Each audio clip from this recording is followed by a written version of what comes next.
So good afternoon. I'm glad we got you guys after lunch. The questions won't be as angry.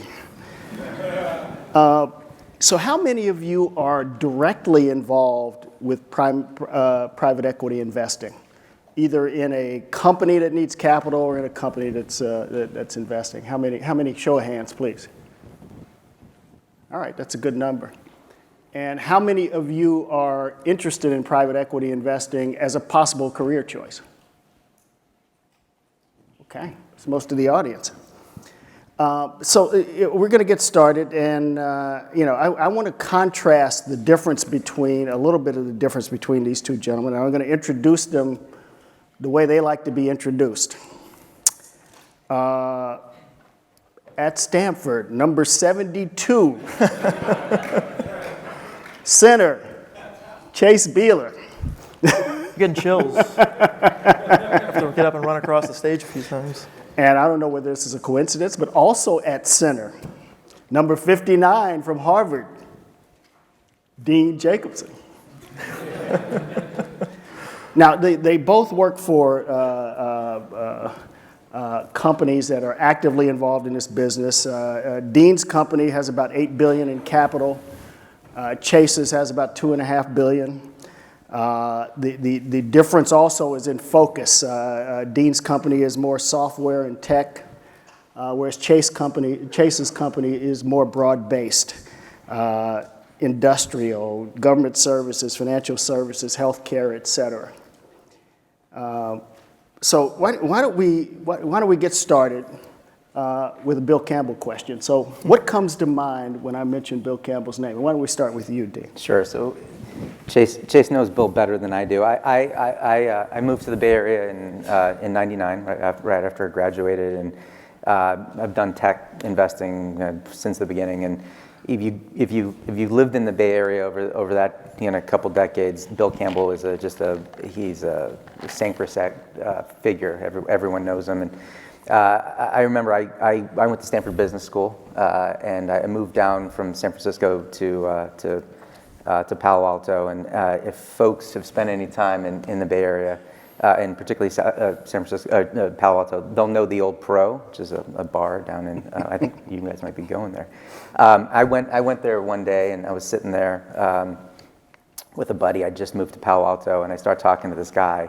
No idea who he is. We spent like an hour and a half talking. He was just such a generous person. And at the end, I'm like, I didn't introduce myself. And he introduced himself as Bill Campbell. He's with another guy who was a founder of Netscape, if folks know what Netscape is. And it was just, depending on your age, you might or might not. I was just amazed that these people who are just immensely successful had spent this time with a young guy who was just starting business school. And I think that's a great illustration of who he was as a person, not only as an amazing leader, but just a generous person who from everyone who knows him, just always had time for someone who kind of needed help.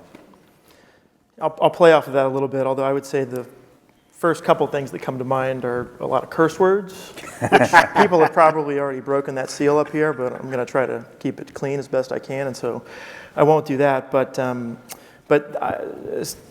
as Mark was mentioning, I knew Bill first as a friend, and then sort of a visionary business leader that came along after. So when I was a football player here at Stanford, a friend of mine ended up living in the pool house with Bill, and we were over there. And I think when my friend Jim had moved in, Bill had been traveling or was out of town, and we, all of us, being dumb football players, had no idea who he was.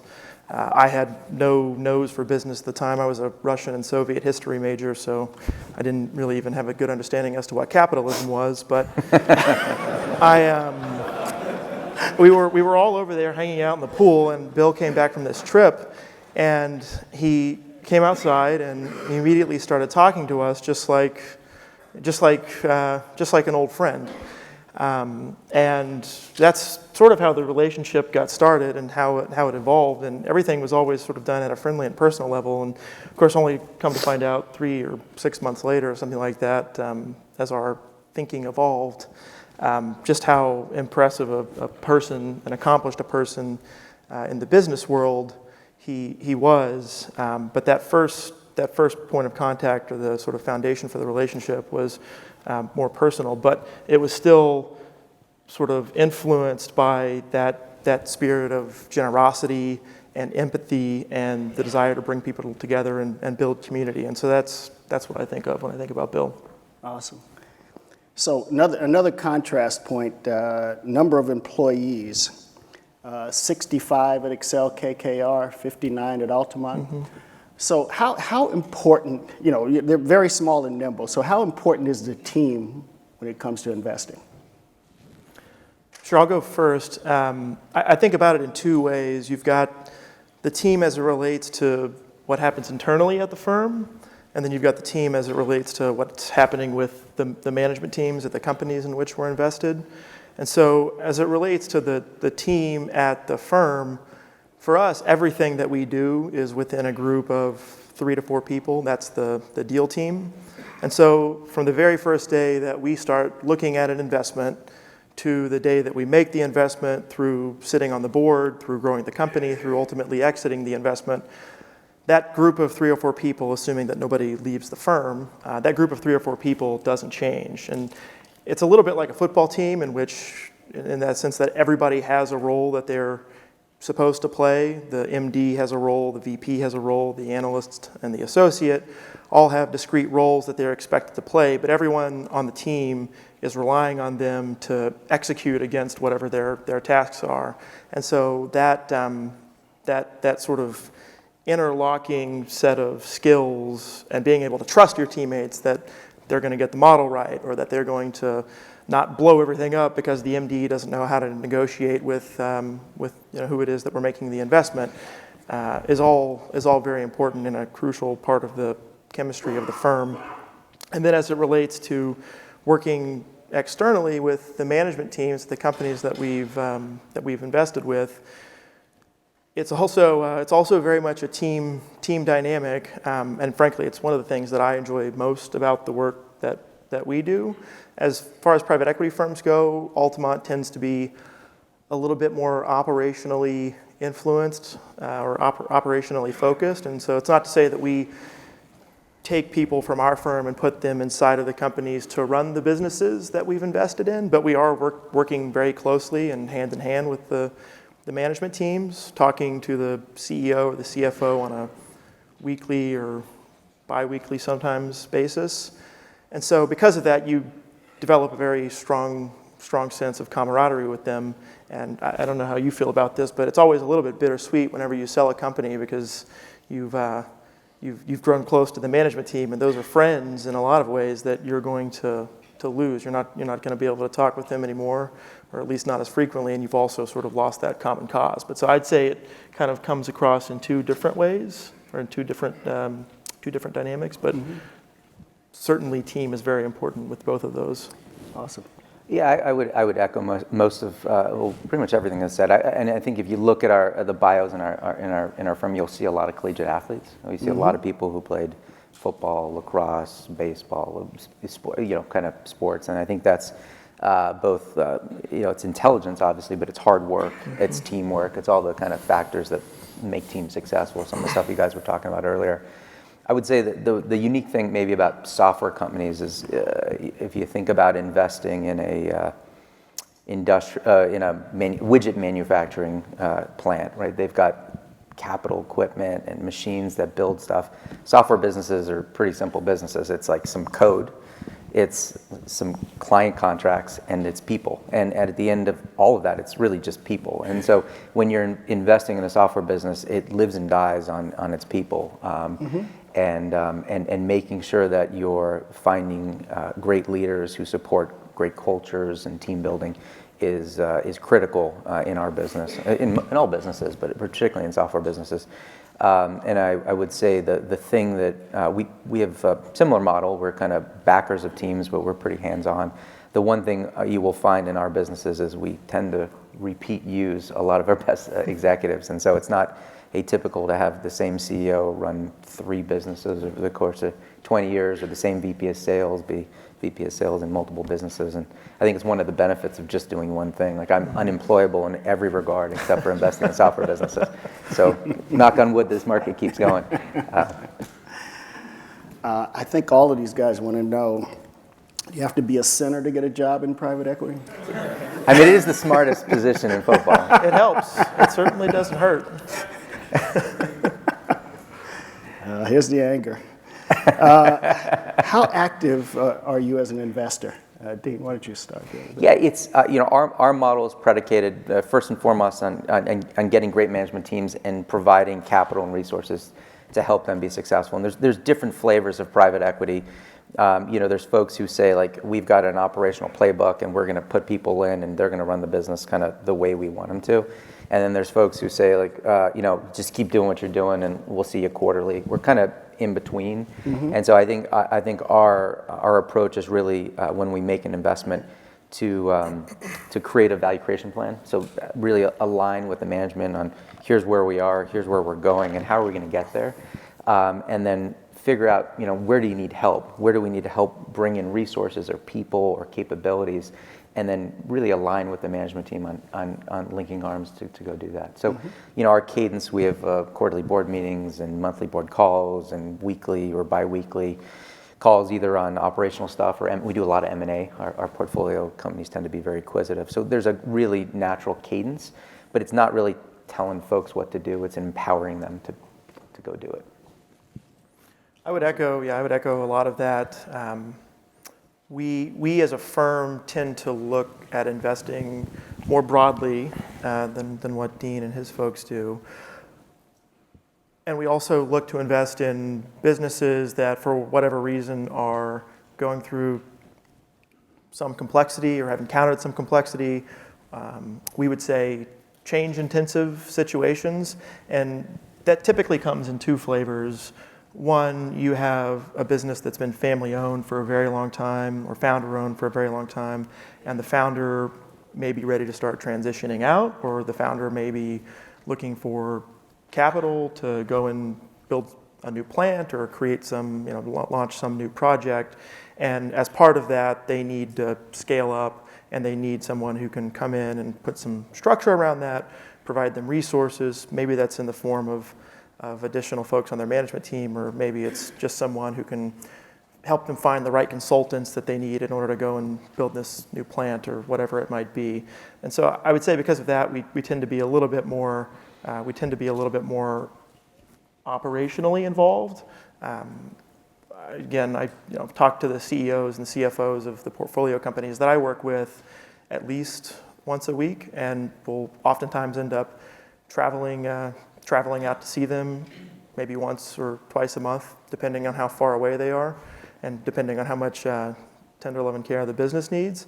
And then the second type of situation where we tend to find ourselves most often are corporate carve-outs.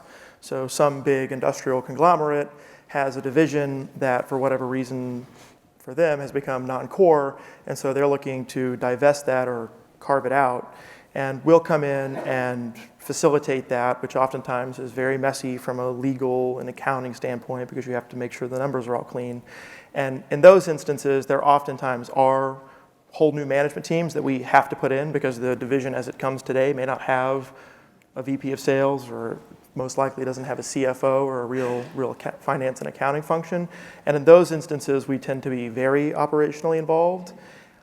That's not always what I'm doing. We have a dedicated group of folks, our portfolio operations team, who will go and actually embed themselves at businesses in some instances. But that's the other way that it can sort of come into play. And I would say on the spectrum that Dean talked about, that would be sort of maybe all the way to the left, or maybe even a little bit on the far side of the end of the spectrum. But it does come in a couple of different flavors. Great. So what skills, attributes do you look for to hire people for your investment teams? So I think there's some kind of prerequisites for anyone to be successful in any job. It's hard work, it's intelligence. There's a certain level of kind of aptitude and knowledge around finance that's important. It very much can be learned.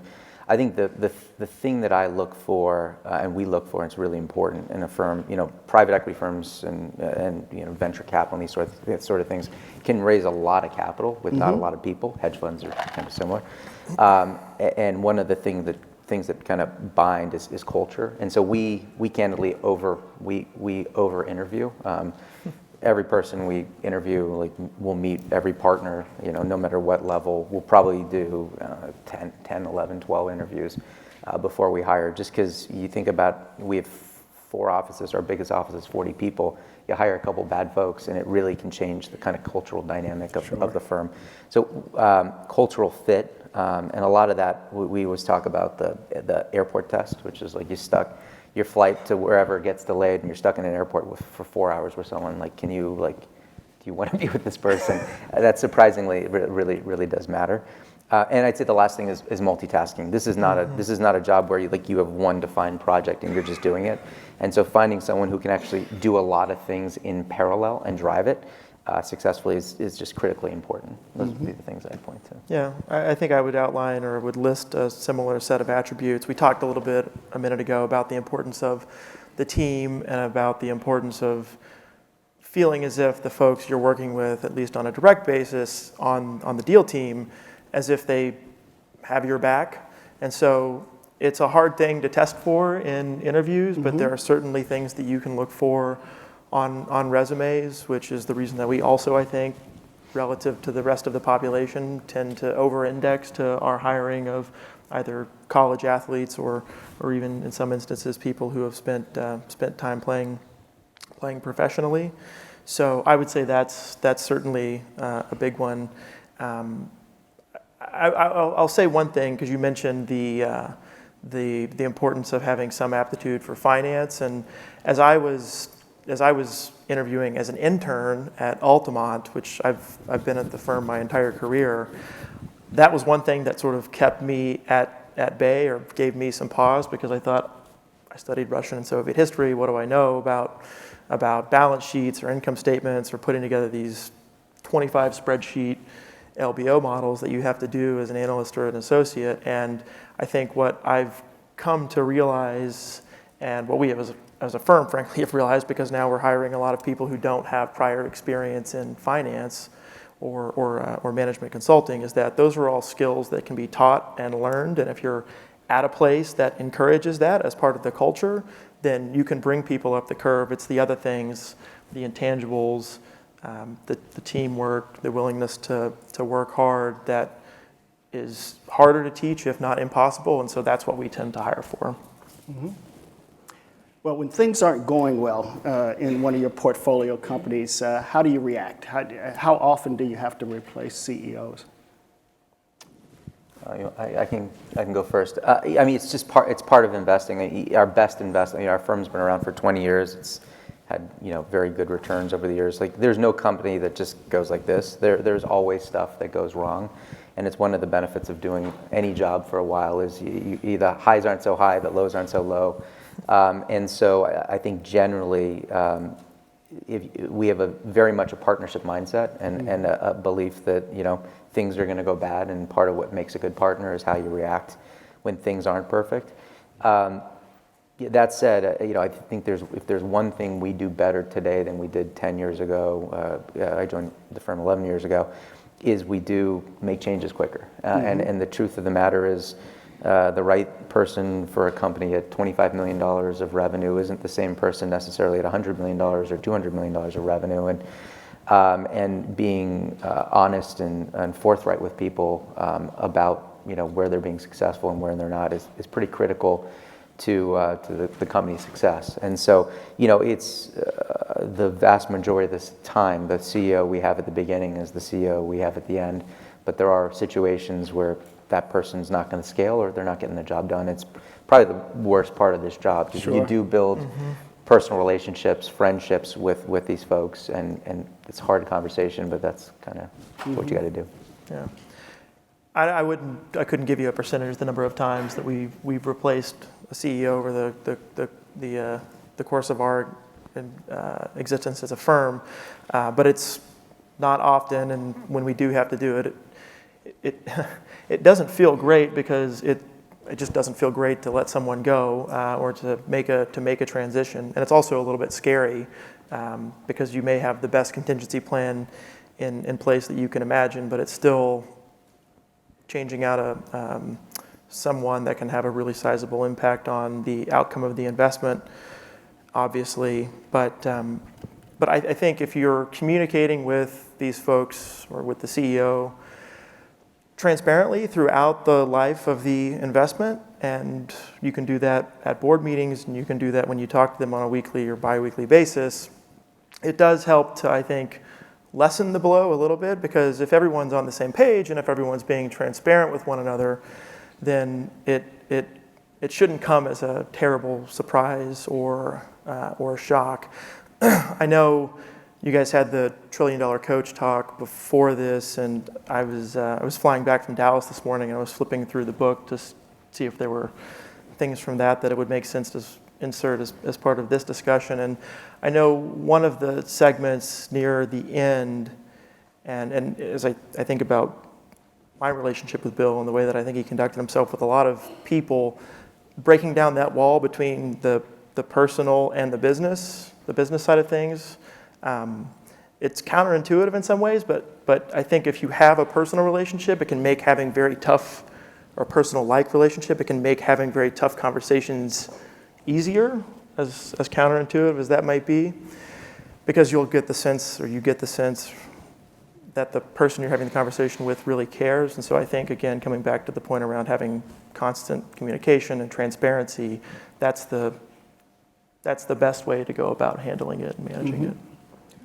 Well, I saw quite a few hands go up from people interested or working in the private equity side right now. Make your pitch. What is it about your companies that would appeal to these guys from your company standpoint? Yeah, I mean, I think there's few jobs in the world that are more kind of interesting and multi-dynamic than what we do. We have kind of almost three distinct jobs. We raise capital, we invest in companies. Well, it's four jobs. We invest in companies, we help build companies, and it's growing businesses, creating market leaders, and then we sell businesses. And so it's a job that almost has three different jobs. And it's incredibly rewarding. It's hard. It's a hard job. Anyone who knows me, I work a lot.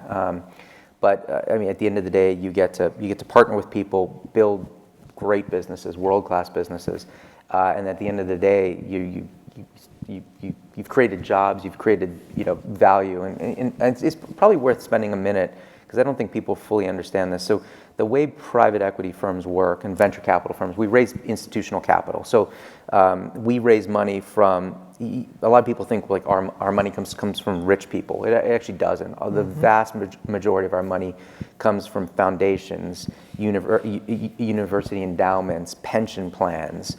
One of our largest investors is funds medical research, and so at the end of the day, you're building great businesses, and then you're realizing returns, multiples of those returns, and then go back to those investors to go help do things, build buildings, help people retire, help fund medical research, and so it's a fulfilling job on many levels. But yeah, that's my pitch. Hopefully, it's a good one.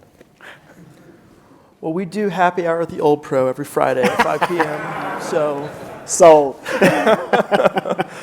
no, in all seriousness, we do. We won't do it tomorrow because we're all going to be there for this. But no, we typically do still try to make the Old Pro on Fridays a regular occurrence. But I think if I had to make the pitch for why come work at Altamont, it wouldn't be dissimilar to what it is that Dean was talking about.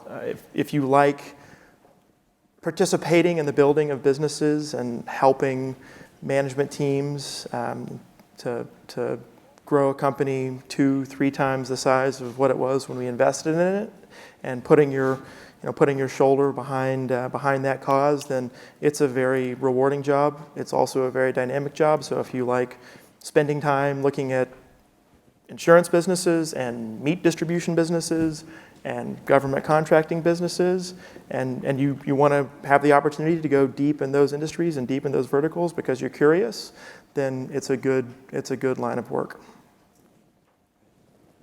Look, thank you for all the insights, both Chase and Dean. I think we don't have time for questions right now, but perhaps afterwards we have this career expo in about a half hour that will give you a chance, hopefully if they've got some availability, to spend a little more time with you. So thank you guys again, and appreciate all your efforts.